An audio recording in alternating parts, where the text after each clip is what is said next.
จูดดื้อไม่แล้ว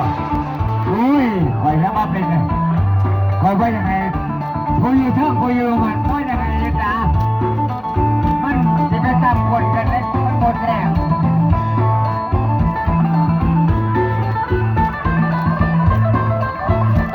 ข้อหารหมดครับบอกไฟมือมันจะเป็นไปบอกไฟมือบอกไฟ20,000กายบ่อยากให้เขาใกล้เนาะเป็นไงงานทราบเพื่อบทไฟของอากาศพยายามเด้อพี่น้องเด้อรักษาไว้ให้แน่เนาะถ้าบ่อยากให้เขาใกล้เพื่อนเขาบอกก็จะประมาทเนาะเอาใช้เสื่อเด้อใช้เสื่อใช้สิคอยเพราะว่าจะเป็นคุม1คุม2เนาะเป็นไงเนาะมาจากบางส่วนได้ก็ตาม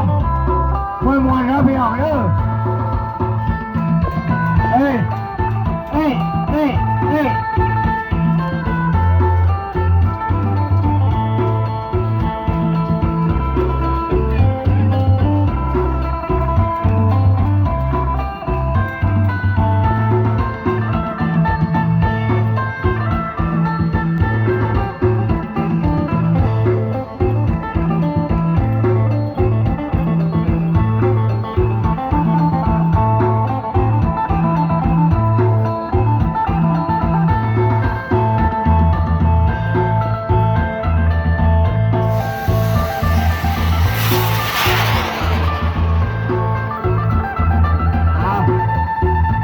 คุยเถอะโอ้ย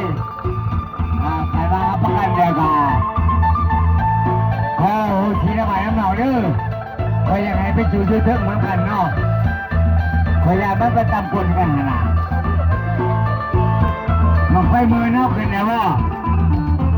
มาได้งานการกรรมการไหนเด้อมันไฟมือขึ้นแล้วบ่ไม่ได้จูดไฟหัวมือเนี่ยเอาขึ้นได้บ่เอาขึ้นข้างได้บ่เยี่ยมมาตัวนี้ก็เลยสายน้ำตาลเยี่ยมอยู่